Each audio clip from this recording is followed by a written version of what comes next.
RTD Live Talk, Tuesday, February 20th.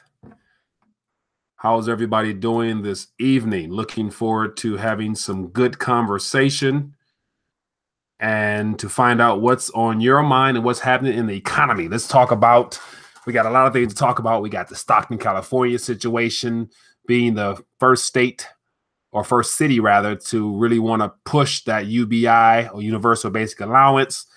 Then we have we have the pension situation from our article I did earlier in regards to a top 10 asset manager that is concerned with the markets. And then we have what else? We got just more pension news, more everything news. So looking forward to find out what's in your mind. So before I actually get started and dive into tonight's chat, I would like to find out who is joining me and where you're tuning in from. And I hope to have worked out all of my technical issues so that we can have individuals call in. And so those that joined us last time had some issues. So I switched up phones. So hopefully I should be good to go. So before I start chit-chatting, who's online, who's joining us? Let me switch my screen so I can see. Alan, what's up, my friend? How you doing? T. Hamilton, Construct Dismal, good evening. Cannon, good evening, everybody, from Cape Cod, Massachusetts. T. Hamilton, interested in finding out how that inflation. I know that living in Massachusetts is pretty expensive. It's been a couple years since I've been through there, but when I was there last, the prices were pretty high. And this was several years ago, so I imagine it's not too, it hasn't gotten much, prices haven't gone down, rather. Lauren, how you doing, my friend? Appreciate you tuning in. Alan, please do, call in and let me know what's on your mind. Looking forward to finding out what's going on. And I also will probably read some comments from my question posed last night in regards to that UBI situation. So it says, Massachusetts, inflation is starting to show up.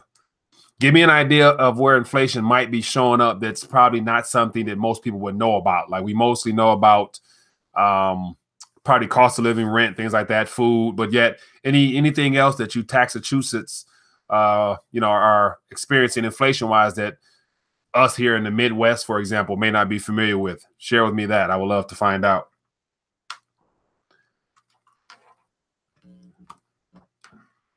So let me scroll through and find out, and I'll actually go through a couple of our questions or comments posed from yesterday and see if we can pull some things out worth talking about this evening. And also any news that's happening in your area that you feel the audience should know about. I would love for you to chime in or call in and share it with us. We definitely can use some more news resources rather. And so we have, let me see here. So just looking down some of the comments from yesterday, it says, I have these currently also. So it says too socialistic. I understand automation, but giving universal basic income isn't the answer. Hard work and get paid, not just a free handout from no one. And I mean, what else we got here? We got, this is the worst socialism. Who is paying for this? So yeah, the question is, who's paying for, who's going to, I mean, apart from, the Mayor Tubbs mentioned that there's I think he said $1 million grant being donated for the experiment of this UBI. But here's the main thing is, based upon how this turns out, it's good to say it's going to be favorable for the city of Stockton as far as it putting $500 in, say, maybe 200, individuals' hands. But yet, once the experiment is over with, regardless of the statistics, who's going to then pick up that next tab? Who's going to pick up the next tab of, several million, if not billion needed for the state? So that's where the trickiness lies in. In fact, they say it's donated, 1 million donated. We're going to experiment with it. But when the experiment's over with, where will the money come from? So Gerald Roberts, we got gas in Cali is $3.50 a gallon. That's premium.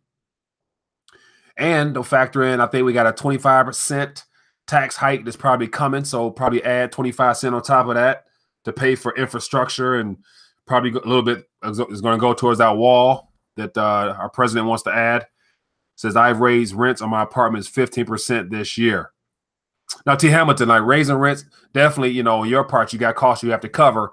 But yet for the people staying in your properties, do you think that they'll be able to withstand your need to continue to increase rates, interest or payments rather, in the next couple of years or so. Because my only thing with rental properties is that they're good investments to have as an owner, but yet if things get tight, people can't afford it, then the pressure falls on you, especially if you have mortgages and things like that on top of that property. So just things that I always wonder about. If for those that don't own their property outright. Oakland is also doing a UBI experiment. Really? So Alan, what's the stipulation for that in Oakland? Is it a small group, and who's funding that? That's things that I would be more interested in finding out. It says property taxes increased 10% in CLT. CLT. Where is the CLT? It's snowballing. Gas is $3.03, $3.14 premium in New York. Food going up a lot in Louisiana, really. I talked to a few of them first, but others are spending more. They're spending over 50% of their income on rent. Yeah, man, that's tight. Yeah, so that's the thing. Like we're coming to crunch time where a lot of people are going to really experience the pinch of not having much disposable income. And then it's going to be that question of, okay, how do I allocate what remaining funds I do have? Do I continue to enjoy eating out? Do I, continue to have all the what should be considered luxuries, such as having, unlimited, internet channels and high-speed internet and all the amenities that we've become so used to in this country are about to become questionable for those that have less disposable income. So those are going to be some trying moments in the days ahead as prices continue to pick up. It says we need more communities of people to demand real property ownership, no more taxation on what we own. Wellness 81, I do agree. And so, years ago, I was introduced to the idea of the whole sovereign, more land ownership and things like that you have certain rights down to the very core of the earth type stuff. Never really looked into it, but yet, unless a lot of people get involved in that type of school of thought, it's going to be really hard to get a couple people, because they're going to be seen as radicals. And then if radicals challenge the mainstream narrative, they're going to be nipped in the bud quickly. So that's I definitely do agree that if more people do speak up, it can get addressed. So one of them, when you think that would involve violence. CLT, Charlotte. Okay, good deal, Charlotte. Okay. Things are bad when 1/3 of the people on the train ride to work are homeless. Wow. Yeah. And so, yeah, riding the train all day long, I'd imagine that's not a very clean environment if you have people living on there and riding it all day long. So the question is, do they allow homeless people to actually stay on the train, coming and going throughout the day? T. Hamilton, we got the low income energy credit makes them only have to pay like $40 per month on electricity. The rest goes to U.S. taxpayers. Socialist parasitical government is squeezing landlords too. Yeah, man. And that's something we can talk about, because I really wanted to, because I love, if you guys, follow a lot of videos in the past, I really use Venezuela as a reference point, because we're seeing firsthand the side effects of, complete government dominance being offered as a solution to the problem that they created, to where eventually they run out of their own natural or their own resources whatsoever. Because they don't, our elected officials don't produce anything. They don't really truly bring any value into the market other than just supposed to be a voice for the people. But now they are the landlords for the people, to where we pay them and then they dictate what they want to do as far as they call it, investing. I never quite understood how the government that doesn't create or produce is able to invest. And especially they're investing when they don't own anything or have any savings or any funds other than the ability to borrow and then monetize that debt and pump into the system and then tax us back for it. That model is starting to crumble right now, I believe, in my opinion. It says emotion-based arguments are ultimately a waste of time. Emotion-based arguments. True, very true. So when you mention emotion-based arguments, are you talking about the conversation that we're having now, or are you talking about the idea that government in and of itself, besides what they do, it's becoming more obvious that, the division in our political system is unraveling and politics is becoming somewhat of a joke?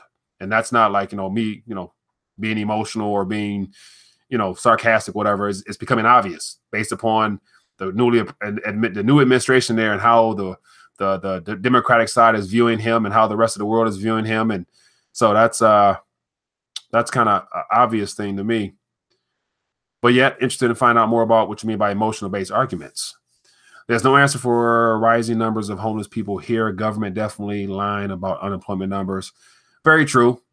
And it's only so long you can continue to, fudge the numbers and, dial back and dilute and just really make people think that we're still in an economic recovery. And for the most part, I'm sure if you pay attention to the mainstream media, we haven't really been hearing much about an economic recovery. I don't think they're still preaching our narrative, either because they can't really keep the numbers up around that to support that, or because recently with the stock market and then the bond market and all those things that are experiencing problems, people aren't buying that no more. Petrol is out now. The petrol. Yeah, actually, I was listening partially to President Maduro this evening during a live press conference, giving more information as to how the petrol is going to roll out. And so it's in Spanish, so my Spanish is so I can understand it, but they talk a little too fast for me, so I couldn't get it all. But I'm sure an English version will be out tomorrow. But it'd be interesting to see how that's going to play out, because apparently there's a lot of interest from several nations on different sides of the globe that want in on that petrol. So we'll see. Wouldn't doubt it. Dismal salute. Wow, is there any market for these foreclosed properties? Is there any market for these foreclosed properties? Any market? As far as being able to purchase or what? Because there, as I mentioned to someone a while back, there's, I believe, in the city of Detroit, there's a lot of properties available, but yet, once again, you're going to own land, you're going to own a building, but ain't no telling who you're going to put in it and who's going to actually be able to pay you what you're looking for. Venezuela was robbed by the prior government. Now they're trying to make changes in the midst of robbing people. Yeah, that situation, man. And Venezuela is going to be interesting because, not only is hyperinflation supposed to be really bad. I actually posted something earlier on Twitter, and it was about a older young lady who, I guess she had like a cell phone camera, and she was in the city, because they have, a lot of those countries, they don't actually have full-fledged supermarkets you can go to, because most of them are ran by the government. So I guess she either went to the black market or underground place to get some toiletries, or she went to one of the government stores, and everything she came back had water in it. She had shampoo with water in it, deodorant with water in it. She had some used razors, and soap was already used. So it was, they were basically selling people goods with just water in it. Who did the damage, Chavez or Maduro? I believe it's been an ongoing situation there from various administrations, even prior to Chavez, because Chavez came into power based upon starting the whole little civil unrest himself, based upon the prior guy who was in office, that during that same time frame they went through hyperinflation as well, reissued another currency. And so that's how that stuff goes there. So we have a caller. Let me see if I can get this going tonight. Hello, caller. 1 second. Hello. Okay. Hello, Alan. How you doing, Alan? Yeah. Doing good, and yourself? Doing excellent, my friend. Thanks for calling in. What's on your mind this evening? Well, I got a couple of topics I'd like to chat about. All right, go ahead. Drop it on us. Okay, it's gonna be a little bit here, so let me rant. And all right, well, give me the summarized version. Give me the summarized version of them so I can pose it to the audience, and then we can go back and forth via audience-wise as well. Okay, I'll see if I can do that. Okay, thanks. So one, I just want to state the importance of understanding the monetary system, and that ignorance is bliss. And until a person understands the monetary system, a person won't understand how important it is to understand it. Right. And if a person doesn't understand a thing, they are victims of the opinions of others. And that's one of the things that really needs to be stressed, and education programs like yours are really so beneficial. And I want to stress the importance of just how much we need to support those things that we reason with our time, money, and energy. Mm-hmm. And I watched your posts on Steam, and I bought some Steam And it turns out my steamboat was only worth like 5 cents. The price of steam came down, and I only bought $1,000 worth. But regardless, I'm gonna put more money into steam. But also, I'll donate to your wall as well. And I also recommend James Corbett as an excellent source to support, another person to support. Yeah, and so I was going to reach out to him one day and hopefully have him join us. So yes, familiar with him. Hey, thanks for the donations as well. I appreciate it. You bet, man. And I wanted to talk about Bitcoin, and there's a couple of things on Bitcoin I want to say. And one problem is that too few people own the majority of Bitcoin, and all these cryptocurrencies have problems. But we have to be careful about jumping from one cage and going into another cage with these few people becoming billionaires, literally overnight with owning so many crypto that they do. Right. And another thing is that as you own Bitcoin, you're taking money out of the fractional reserve banking system, which hurts that central banking system. So that's another reason to own cryptocurrency. Right. Now, can I interject on that statement real quick? Sure. All right. So one of the things I was thinking about, and I think it was posed to a prior guest a while back, was the idea that if the question was something about precious metals and the cryptocurrency now being introduced as alternatives and how that could drain some of the liquidity from the system. And so what I was thinking of is the fact that how most recently, especially when the SEC and CFTC got together and had very favorable language towards it, how that kind of plays into the idea that perhaps, if they are realizing that things are crumbling, if people a small fraction of the population begin to adapt and to utilize crypto technology, period, as far as transferring some of their funds into that form of money, I think that will be in the favor of the central banks, because they can monetize as much money as they want and just transfer it into those digital currencies, which can stave off the idea of hyperinflation for quite a while, I believe, because eventually, as I mentioned before, I think the central banks are going to begin purchasing cryptos if they're not behind what's happening right now with all this price manipulation. So I think it can be beneficial for this banking system and the central banks, because they themselves can get involved as they introduce the next form of digital currency outside of the Federal Reserve note or Fed coin or whatever they call it. So I think it's by design as well. So I don't think it can disrupt the liquidity aspect, because the Federal Reserve can print and central banks can just print as much as they want to get involved in that market. Does that kind of make sense? Well, that's a good point.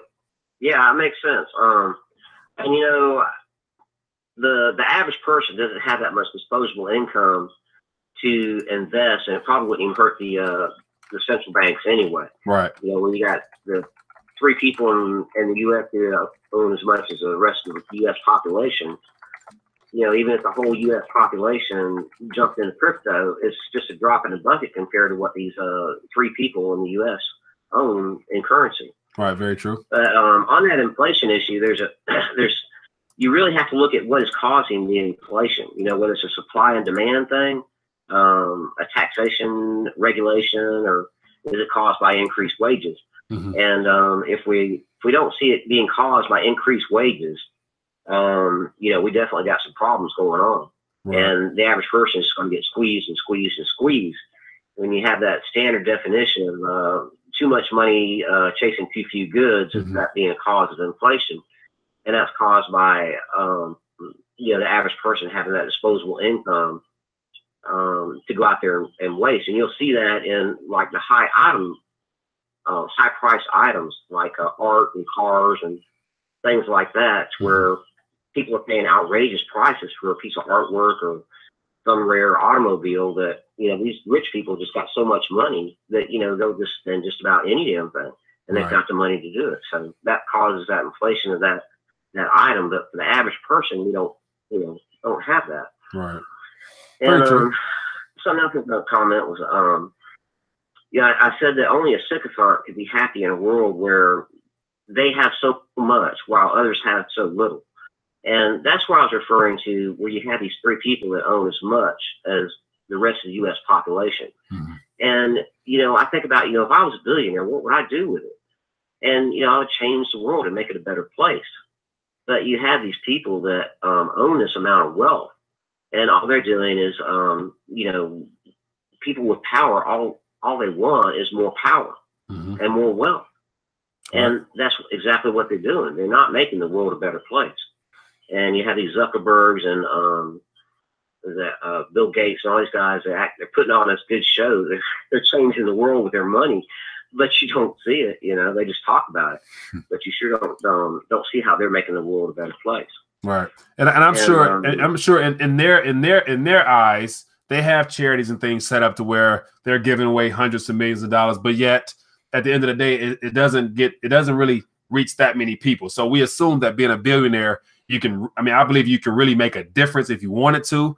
But I think that those people who are allowed to become paper billionaires, they're in that deep state type of mentality where they are told in order to keep that wealth and for their family to be good generational wise, they have to play along with the script. And so I don't see anybody who's allowed to accumulate that type of wealth to really come in and shake things up beyond what is supposed to happen already. It's already been planned. So, so there are good people out there, I believe, to make a difference, but we will never see nobody that will really truly shake the game up, because I think that'd be a problem towards, this whole one world, one government narrative that we inevitably have to go to just because it's biblical. So I don't think that anybody's going to really step up to the plate to be able to make a difference anyway. That's in my opinion. Yeah, you might be right about that. Yeah. And then I'm talking about on your video on inflation, what to do to prepare for this stuff. And then I just wanted to add a few things to that. Yeah, please do.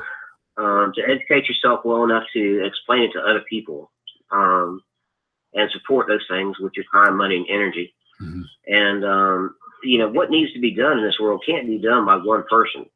Very true. And it's going to take, or even a few people. It's going to take reaching a critical mass to make this world a better place and to pass it on to posterity, a world worth living in. Right. And I believe that alternative media and a lot of people this social media and alternative media people in general, and people who do contribute, such as yourself, to channels like this, are voices that, that does echo quite loud. So I believe that there's more and more people coming into the fold. And so it might be, unfortunately, I think most people won't truly care or wake up until it's too late, unfortunately. But yet my motto is, if I can just reach out to one person with this message to get them to then read and study for themselves, I think I've done my job, type of thing. So, but that's that. But Alan, I appreciate you calling. I have another caller, and I want to make sure I get as much as I can in. So thank you for calling, and appreciate your help and everything you do for Rethinking the Dollar, buddy. All right, brother. Take care, man. Yep. Have a good night. Alan, appreciate you calling in.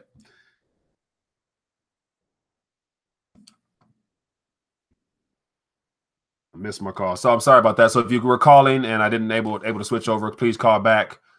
But that's the thing, just being actively involved in some form of a message delivery type of thing can help. And then just simply living the message. I mean, telling people, hey, I believe that, you look at what's happening in Washington, D.C. Look how on just unsettling that is. Look at the stock market. Look at this. Look at that. People eventually going to ask questions and wake up, I believe. So I've missed a couple questions here. Let me see what I've missed. So the only genuine limits are on actual production. Try Coin Mama. Apparently some billionaires spend all their money each year. And that's the thing. I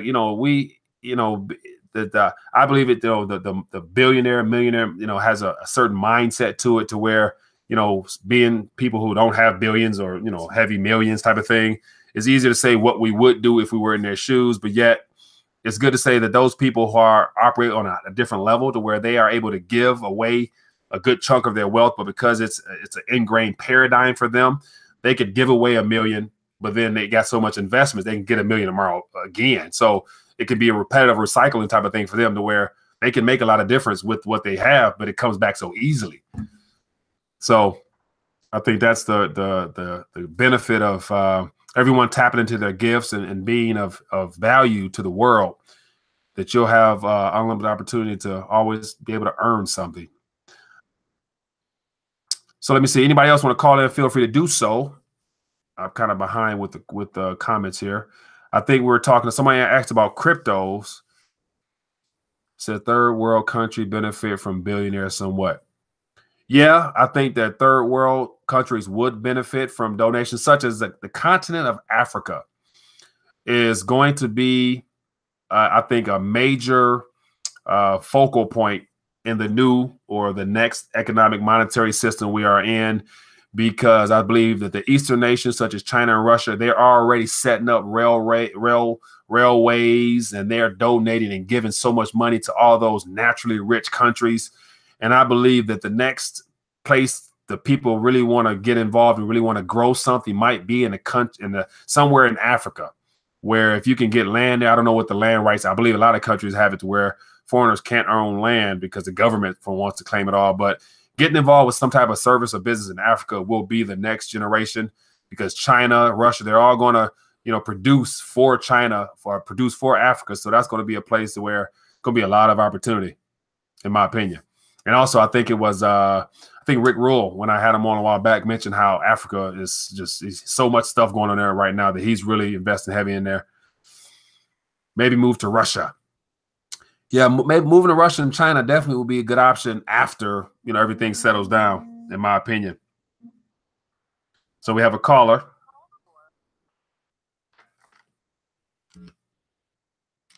Hello, caller. What's your name and where you calling from? Hey, this is Construct Zone. I'm calling from Virginia. Hey there, Construct. How you doing, buddy? What's on your mind tonight? Good, how are you? Doing good. Thanks for calling in. Oh, I'm sorry. I didn't know I was on.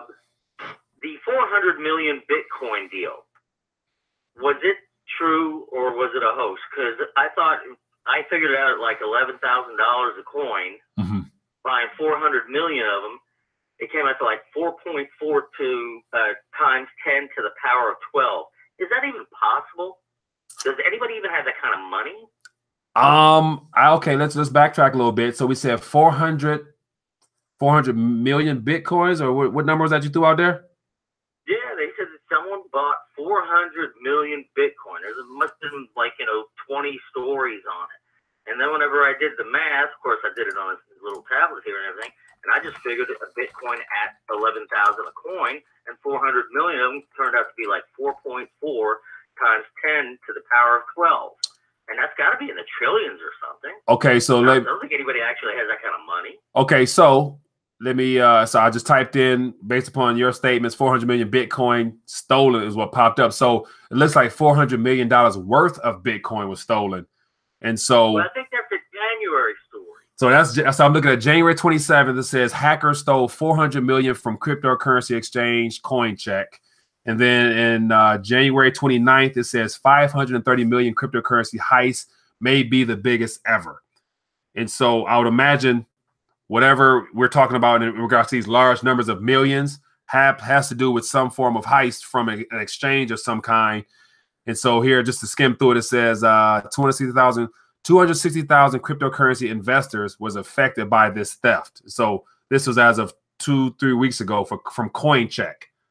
So I imagine that was kind of tied into that large number you gave out, because you've probably heard a lot as far as Bitcoin is concerned, there's only 21 million actual Bitcoin core. And then you get all the spin-offs off of those, or 19 million or something like that. There's 21 million total. There's going to be. Oh, my fault. I see it now.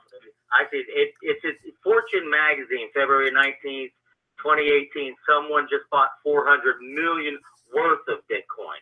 They didn't buy 400 million Bitcoin. I'm sorry. Right. So 400 million. So that 400 million is actually, it's not a lot of money in regards to if you're a major financial institution, or if you're some type of hedge fund or some type of deep pocket guy, or, you got some generational money. That's probably, just a drop in the bucket just to get your hands wet. So, that's a sign to me of what's coming, because if you have all this, the last 2 months for the most part has been basically, if you watch the coin market cap, you'll see how there'll be a spike. Everything will be green for a couple hours. Then next hour or two, everything goes red. So there's actually manipulation, in my opinion, going on right now.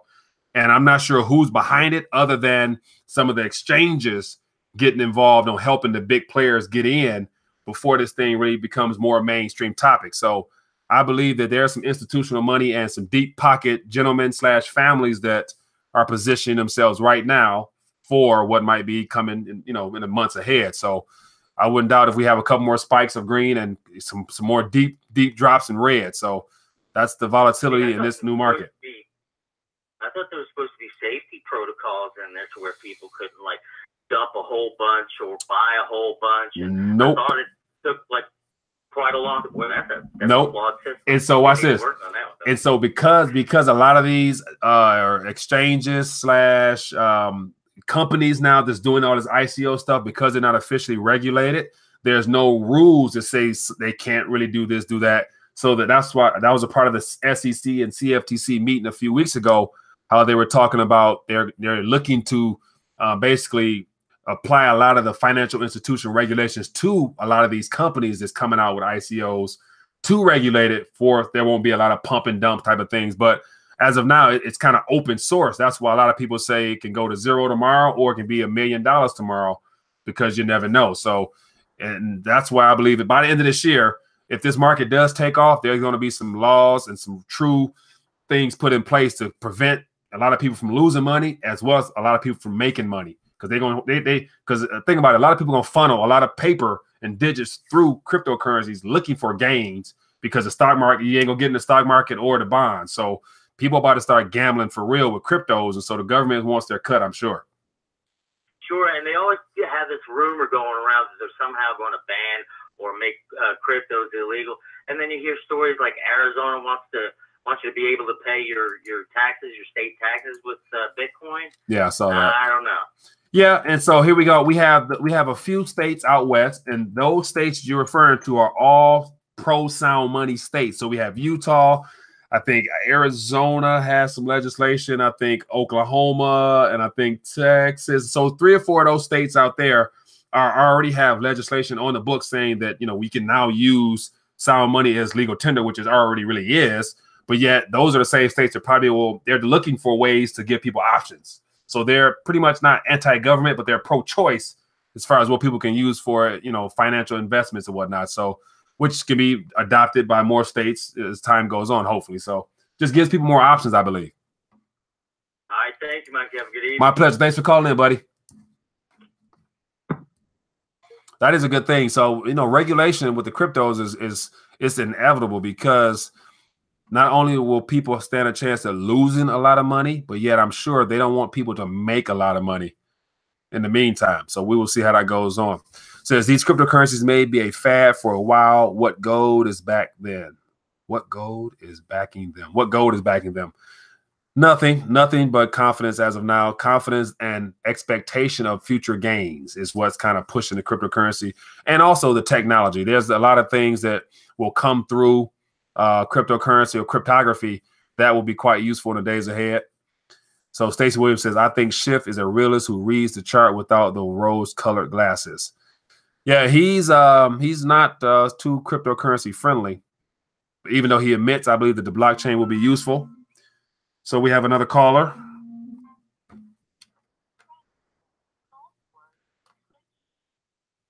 Hello, caller. What's your name? Where you calling from? Hey, everything in the dollar. This is Ramon from Ohio. Ramon from Ohio. I've been emailing with you. Yeah. Oh, how you doing, buddy? Thanks for calling in. Oh, thanks for answering me. But I've been having kind of a nasty debate with somebody. I wanted to know maybe if you could explain it, because you have a good grasp of historical debt issues. Thanks, sir. Zimbabwe. Mm-hmm. How did they get into such deep debt? Was it because of the sanctions, or was it because of loans that they took in the 90s? Okay, so let me backtrack a little bit from my knowledge on Zimbabwe. And also, I'm not sure if you've had a chance to view a prior interview with a gentleman from Zimbabwe who kind of gave a good little historical backdrop to that question. So that might be a good reference point as well. But to my knowledge, the Zimbabwe area was colonized by the British for umpteen years.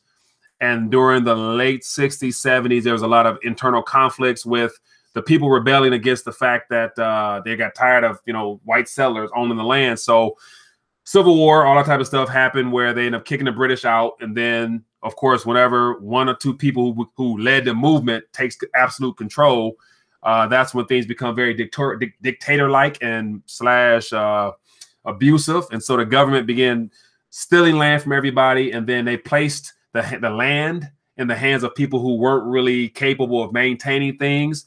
and they kind of got backed up, and the economy kind of slowed down because they weren't producing as much as they were when it was under the colonial rule. And so they started borrowing money, to my knowledge, to kind of keep things up.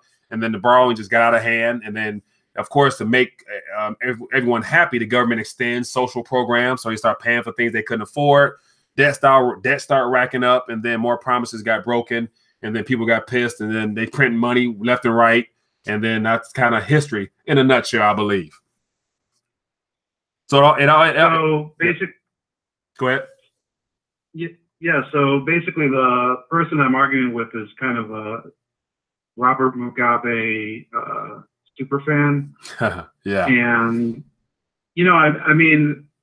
I think he's basically claiming that all the trouble started because he provoked the British to impose those sanctions in, I believe it was like 1999. Mm-hmm.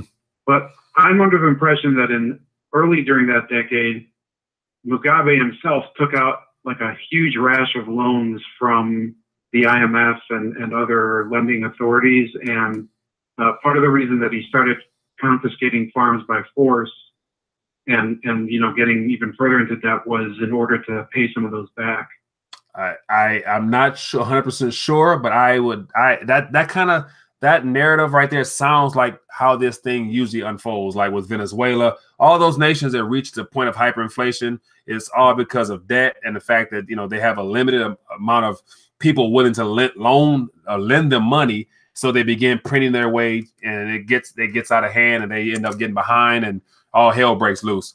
And then another reference point I want to point you to is a book that's entitled "When Money Destroys Nations." And so it was. I actually interviewed the author.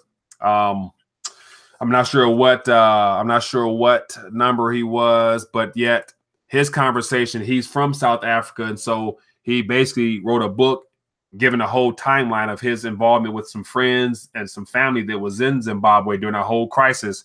And the book was unbelievably detailed and very, heart touching, because it tells some personal stories in there as how it affected people. So that'd be another good resource to find out more.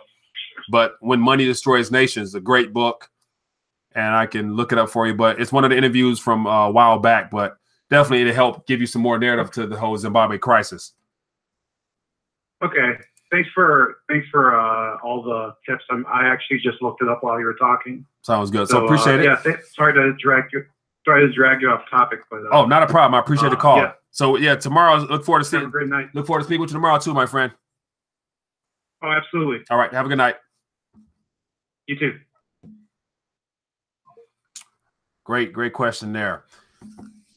Lord, I do agree. First Lay, I hope you're correct. All right, let me see. Let me see what the conversation is. Can Canucks be trusted with open border? Is a wall to keep Americans in? The wall. Crypto is fiat currency. Price discovery is open source. Trying to eat and watch and type. Interesting. So any more inflation situations out there? Any more items or services out there that people have noticed have gone up tremendously? Interested in finding out what some of those are, because I think that they can be key indicators of what people can be watching out for, as well as being able to share with family and friends. Say, hey, have you noticed that such and such has gone up a couple cents? And then they'll be like, oh, I noticed the same thing. They can point to them why it might be going up and why everything around that item might be going up as well. So good conversation pieces will get in to get people more involved and more tuned in. Try dipping in with a bit of LTC. Hundreds of CEOs resigning after Trump executive order. So which executive order are we referring to? Because so far President Trump has put a lot of them. He signed his name a lot of times on various orders. But so far, just the idea that he seems to be undoing or wanting to undo everything from the prior administration, in my opinion, is A, controversial, but B, it's going to shake stuff up to where it's pissing people off. But yet I'm always for something that's against the mainstream status quo. I just hate the status quo because we've all been lied to and led astray. And just any executive order that can shake something up, I think, will get people to actually want to read what's actually the executive order is about and to find out, what the actual what will be ending, that the executive order is actually ending. So get people to ask questions and wake up. Having crypto in Venezuela is helpful. I'd imagine so. But I imagine it's the same as here. Not many people have it, but yet more people are waking up to it because they're looking for alternatives, I'm sure. So the dollar has 113 purchasing power in Alabama. The dollar has. So I take it, is that saying that the dollar purchases a little bit more in Alabama, Alan? Love cannabis. Is Alabama safe? I've heard mixed stories about Alabama. I actually have some family there. I've yet to go there, but building material went up since Katrina, now again since Houston flood. Once prices rise, they never go down. Yeah, building material. So yeah, for those that are down south in the areas impacted by the hurricane this past fall, how are things down there? Has there been a lot of recovery as far as people back in their homes and anything that was ruined? Are they up and running again? I'm interested to find out. So if anybody down south want to share in, please do so. Have a call. Caller, what's your name? Where you calling from? This is Amina from Brooklyn, New York. Amina from Brooklyn, New York. How you doing? I'm fine. How are you, Mike? Doing excellent. Thanks for calling in. What's on your mind? It's interesting that you mentioned what have we noticed that's going up due to inflation. I just called my sister today because I went shopping for a box of garbage bags. Mm-hmm. And it seems like I'm noticing that petroleum-based products are creeping up. I bought 36 garbage bags and it was $11. Really? So what was the price, say, last year at this time, if you remember? About maybe $7 and change. Wow. So went up $4 in a year, or give or take. Yeah, that's This is a Family Dollar. This is not even, this is a Family Dollar, reasonably priced store. Yeah, Family Dollar. Yeah, I think wasn't Family Dollar supposed to be, really like more so closer towards $1 or, something like that. Yes. Yeah. So yeah, that's so here's going to be the true sign. I appreciate you sharing that with us in regards to garbage bags. And so I think here's going to be a true test in the days ahead. Will there be dollar stores? Like here, in the Metro Detroit area, we got Family Dollars. We have a lot of dollar stores. And to my knowledge, everything in there are all cheaper, Chinese made products, but they're actually for $1 now. So I think, you'll really know something's wrong when the dollar store becomes the $2 or $3 store, or they go out of business. And that's going to be real bad when the dollar store goes out of business, because everyone, I'm sure, goes to the dollar store now. All of our dollar stores, it says $1 plus or $1 up. There's very few things in there now that are $1. So $1 plus like sales tax, or like $1.25 plus sales tax. The items are priced at $1 plus. They have a 1 in front of it, but it'd be $1.29, $1.39, like that. There are hardly any 99-cent stores or dollar stores that sell things for $1 here in Brooklyn. Wow. Yeah, so you guys, petroleum products seems to be going up. Those garbage bags is a petroleum product. Yeah.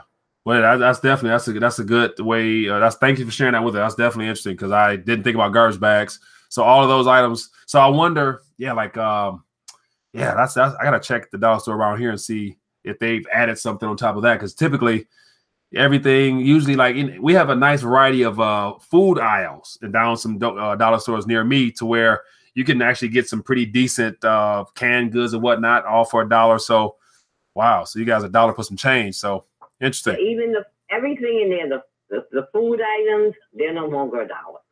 Yeah. And if they are $1, they've decreased the size of what's in there. Yeah. If it was a box of garbage bags for $1 before and it was $15, now they may be $12.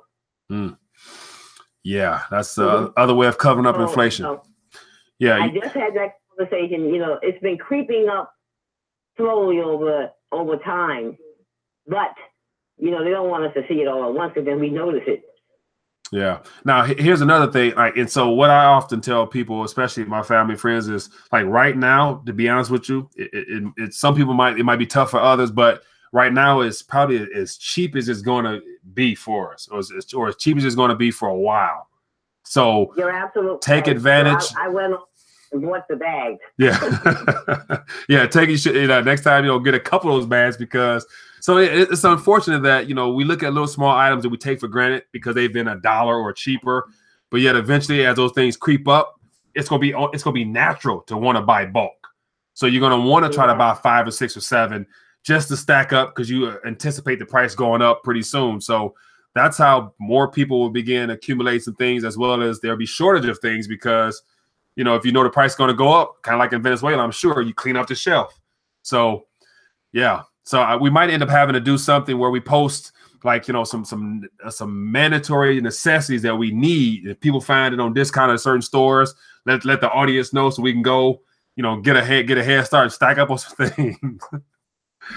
I mean, Mike, and the rest of the audience, it's so subtle that even when they have, let's say, a food item on sale, I don't know, some type of meat, and it's on sale for $2.99 a pound. It wasn't that long ago, because I'm older, so I don't shop a lot, but I shop a lot, but I don't buy in bulk. That same item was $1 and change a pound. But, it's like you're so happy that it's $2.99 a pound because everything else is so high. Yeah. Yeah, so it changes. It forces you to change your choices of what you would either prefer or what you might find better quality in getting. So, yeah, definitely something to think about, especially for families. So, yeah, you want to buy things that are somewhat healthy, but yet you look at the price as well, and you got to make a decision. So that's why I think the whole idea of, especially in days ahead, of being really as financially sound as we can with what resources we do have will be key. And so, yeah, we're going to either have to produce more or use less, is what it's probably going to boil down to eventually. That's right. So I just wanted to tell you that inflation is definitely out there. The numbers that they're quoting is really, some kind of mirage or some kind of crazy world we're living in, because these prices are really much higher than even a year ago. Yeah. Well, thank you for calling in. And so basically, next time and thanks for all you do, Mike. I appreciate you. Well, thank you. I appreciate you calling and sharing your thoughts. Thank you. Thank you. Bye-bye. Garbage bags are going up. Petroleum-based items. That's interesting. Very, very interesting. So I saw something about somebody mentioned about tell you what, the Dollar Tree's been opening up stores like Walmart is closing stores. Talking about tough economic times, Macy's high-end store is closing shop. Yeah. There's been, let me see, there's, and here, Detroit and the Detroit metropolitan area has for the last umpteen years of my life has been a very, very mall-friendly region. But yet there's been, let me see, 2 or 3 malls that's closed in the last 10 years that I've noticed that I used to shop at, where I'm like, wow, I'm really noticing the idea that a lot of people aren't going to the box stores anymore because of especially what's happening online. So there's going to be more stores closing, such as Macy's and things like that. And, a lot of it has to do with competition now. Like if Amazon is going to offer you the same item for cheaper or whatever, everyone wants to save money. So you're going to go to where the cheapest place is, which just means a lot of stores are going to close down, unfortunately.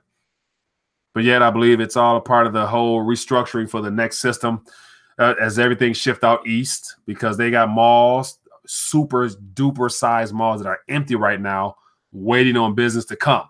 So as ours empty out, those things are going to be built up for the new economy that's going to start off in China, and the funds is going to trickle to the rest of the world, which is what we're going to be back producing things, but it's going to say made in the USA for China. So there'll be opportunity for people to invent and create and get involved in a new economy that's on the way. Everybody's shopping at Dollar Tree. Yeah, definitely. Dollar Tree is in my rotation. Like all the little knickknack stuff, notepads, pens, little candy and whatnot. that or Walmart. Very seldomly do I go to what used to be other than apart from Home Depot or something like that, where I need some house items. I look for, quality, but yet the cheapest. I'm sure a lot of people do the same. I saw a breakdown of purchasing power of the dollar in each state. New York was like 85 cents. Wow. Alan, if you have that link, share that link with us here. I would love to look into it more for myself. Malls are violent around here. A lot of kids. Myers. Dollar store got the good 6-pack sponges for $1. So the question is, the quality of those sponges. Are they true sponges, or are they only good for one time and then they tear apart? Interesting. So let's talk a little bit about the pension situation from earlier. If you guys had a chance to see that video, like always, I'm really concerned about the retirement aspect. I believe the word retirement in the next less than a decade is going to be considered a word you don't want to bring up at the dinner table, just because people are going to, you say the word retirement, they're going to feel something in a negative sense, because they're going to be confronted with the reality that the promises that were made years ago won't be able to be lived up to. And so it's going to be a major adjustment. And one thing I noticed is shopping in Walmart. I think I was there yesterday or 2 days ago. And I noticed more and more senior citizen individuals behind the cashiers as well as the greeters. And I'm noticing more and more. So I'm not sure if it's like on they're looking to substitute some income or just give them something to do or what, but I'm not sure. I don't think it has to do with the fact they want to actually be at the door greeting people in most of the cases, whatever. And so a lot of them happen to be in the inner cities, where I would assume that a lot of people are there because they can use some of those funds. But, things like that's going to really pick up, I believe, in the next couple of years, because there will be more people who, choose to retire. But then once they realize the lower quality of life they'll have because of the money they either don't or do have, they're going to want to get back into the workforce. So I can see the older generation wanting to get involved in activities, which is ultimately going to interrupt and interfere with the younger generation needing those entry-level jobs, which is already a problem, because we've had a generation now that wants to settle into a service job and expect a living wage. So you have, think about this, you have the baby boomers they were promised 30, 40 years of work, and they're supposed to be enjoying their life. They're finding out that they're going to come up short with funds to actually continue to live on comfortably based upon how long they live. So they're going to have to come back into the workforce. And then you have those that are working right now in their prime that are more career minded. There's going to be probably a lot of layoffs, a lot of unemployment based upon the markets. So they're going to be laid off and looking for work. Then you have the younger generation, those fresh out of college with degrees or not, that's going to try to get into the workforce. So you're going to have all these people trying to get into the labor force somewhere, and it's going to be a hellhole, because jobs are all based upon the stock market, believe it or not. If the stock market's going good, people are borrowing, people are lending, businesses are somewhat expanding. But imagine if credit is not as plentiful, people aren't borrowing, people aren't hiring, there's going to be a lot of people chasing jobs that aren't there. So it's going to be interesting to see how this whole job situation plays out. So I'm a firm believer that really it's probably the best time, and what I try to focus on is how to be productive with what skills or what gifts that God gave me that I can give to people or to incorporate into people's lives, so that I can always have something to share with others. So that's something, it might be worth, whatever 2 cents you guys want to take it as. But if the job market gets tight, that's a good time to reevaluate what you're bringing to the marketplace rather. Yeah. Don't forget the undocumented workers. Oh yeah. So that's a whole nother issue with open borders or not. We have, a lot of immigrants coming in willing to work for the opportunity just to be in this country. So they'll work for anything. And so you have those people, those are more, hard labor type jobs, I'm sure. Then you have automation coming. And I think automation is already shaking things up, because the fight for 15 really made business owners, when it's in the fast food service sector, really weigh their options. And so you have more touchscreen kiosk type things when you walk in McDonald's now. Just place your order on the screen. So you need less people behind. So, I can see how people would want to say the UBA, Universal Basic Allowance, would be helpful, but then they don't ever wonder where that money going to come from.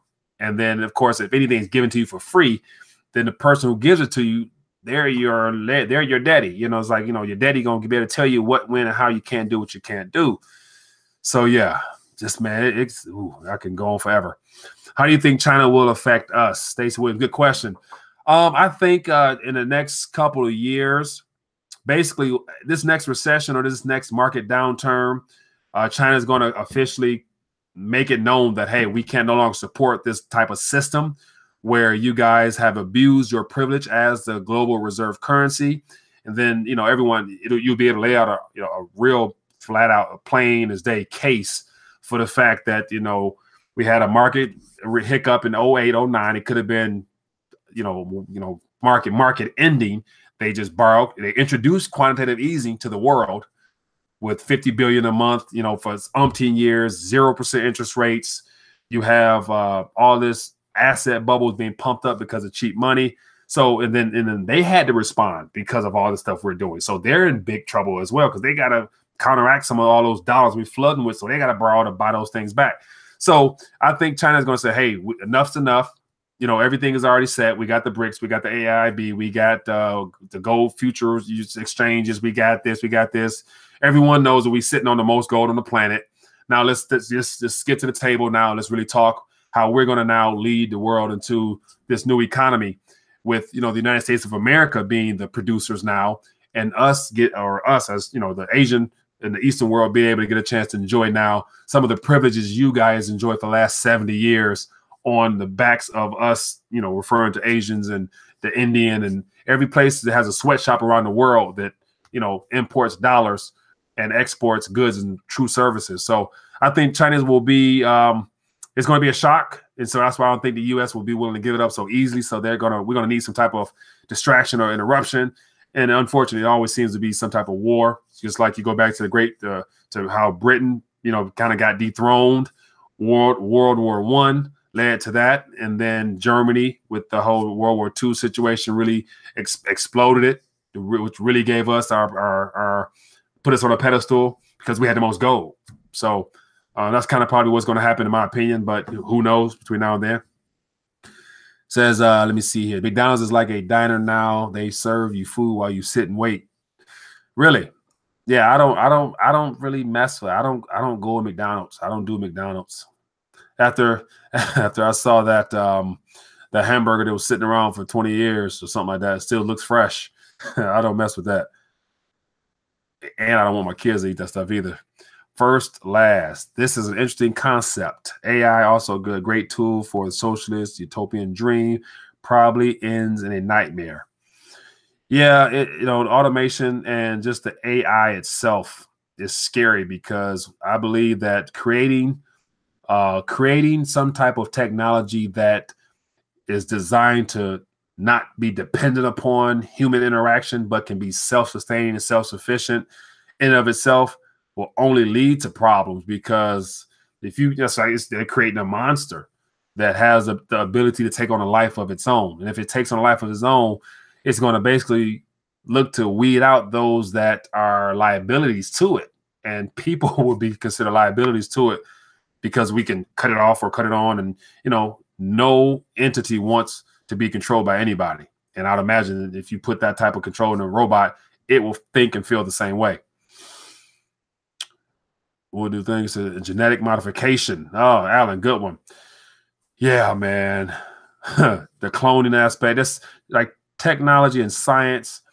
It has so much promise and so much benefit that can be used to better humanity. But it's unfortunate that it's being funded and controlled by forces that don't have our interests, our best interest in mind. So it's inevitable that it's going to be abused and used against humanity. And so, and I always go back to, what's written in Revelations and the fact that everything that's being presented is nothing new. If you already read how everything ends, so you can just backtrack and you can see how, the one world government, the one currency, all based out of what is considered that European/Middle Eastern area is where the future is going to be at. And so knowing all that, it's like, okay, I don't willingly want to play into the hands of it. I would like to slow it down as much as I can. But the good news is I don't walk in fear because I know how the story really ends. And, once again, me sharing my faith, but for those that are in Christ, shall be saved. So I'm grateful for the idea that my hope is what will get me through all this confusion and chaos. So that's why I can be of good cheer in the midst of all this, because, I'm already covered by the blood. So it says, if we was in the Matrix, someone would hack it and fly like Neo. Yeah, the question will be, who would that savior be? Who would that Neo be? And yeah, that'd be interesting to see. Yeah, Matrix is what we really are. Yeah, like that movie. When that movie first came out, I think it was in '99, and I saw the first one. Right then and there, I'm sitting in the theater, and I'm like, man, like so many thoughts went through my head. I'm like, this is real life. This is what's really going on. And I've always been drawn to the Matrix. Every now and then I will watch it, and just to see what I missed. And I find so much all the time.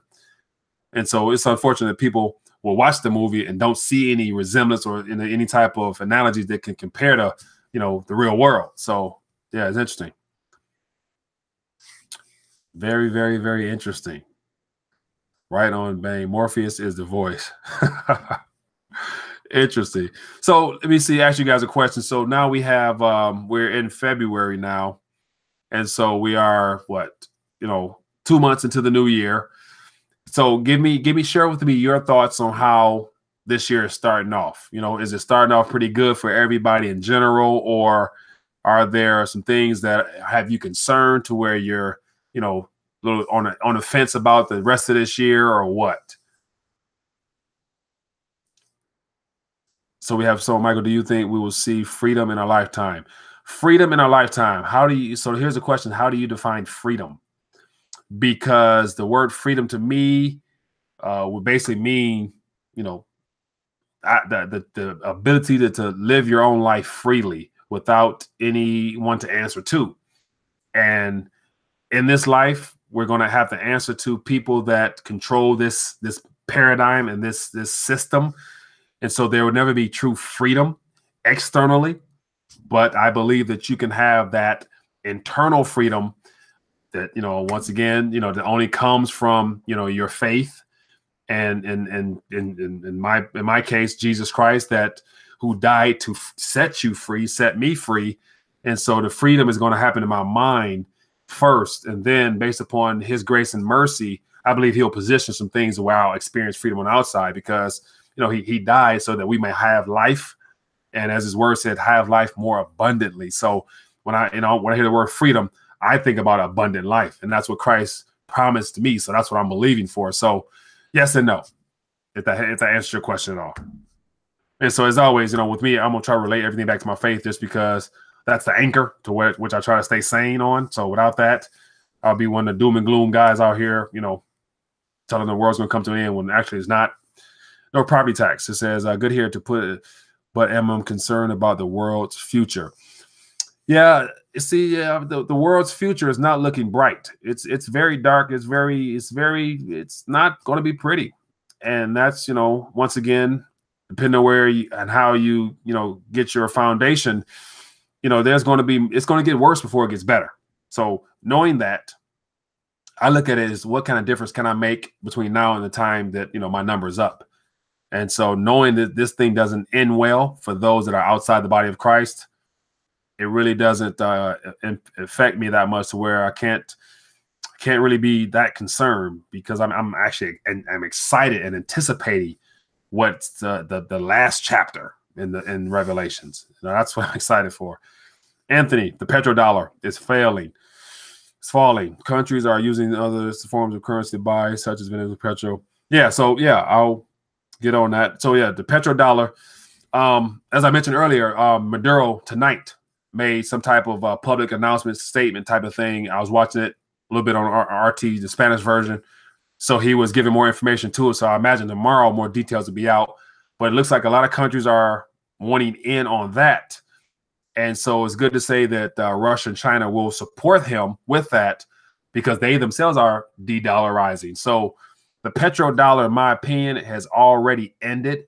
It ended the moment that 2008, 2009, when the market system almost virtually collapsed, and even prior to that, Russia and China began really accumulating gold out the blue because they kind of knew what was going on. So the petrodollar was dying then.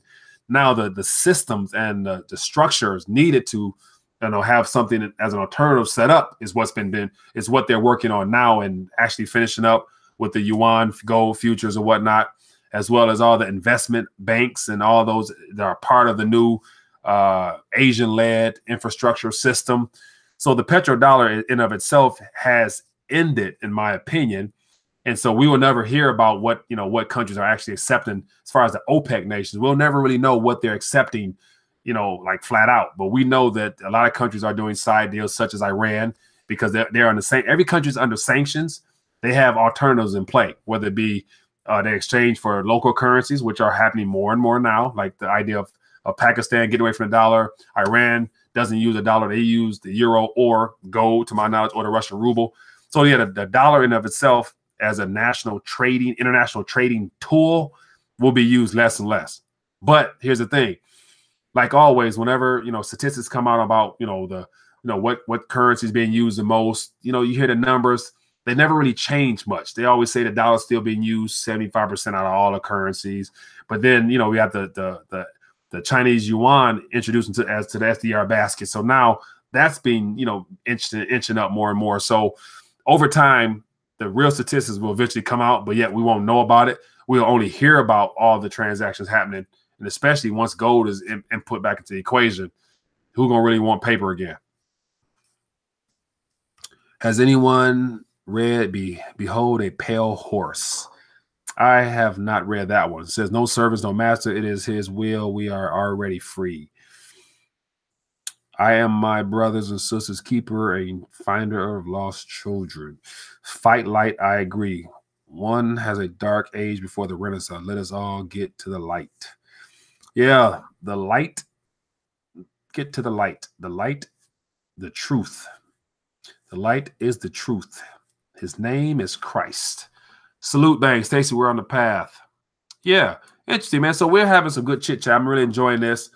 And so, like always, it's only so much time that we can actually get together on evenings.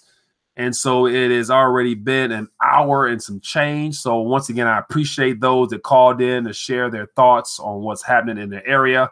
And as always, I want to extend an invitation to anyone who's a viewer that if you come across a news story, and especially if you have a YouTube channel or you're interested in starting a YouTube channel and you want to do some, commentary work or share news, I would love to support you. So that's why I want to make sure everyone follow at Steam It, at RTD, as well as Twitter, as well as the Facebook. Those will all be linked here. And if you tag me in those things, I'll share it. And so, make sure other people see it so we can all, stay in tune as to what's happening, because there's so many stories to cover. It's hard to cover it all. So I try to cover what comes in front of my mind and what I feel led to talk about based upon what, is my area that I try to focus on with RTD. So other than that, everybody, thank you for joining me this evening. Have a great time. And always, if you found this informative, please share it with your family and friends so they can find out information that they need to know tonight, today, tomorrow, and especially before it's too late. And as always, give me a thumbs up. I think, having thumbs up help it, get out there more, the RTD message as well as these videos. And other than that, I look forward to having you guys join me again and probably do another one before the end of this week and go from there. So anyway, enjoy your evening. Have a good night. And I look forward to tuning in, a couple days from now. Later.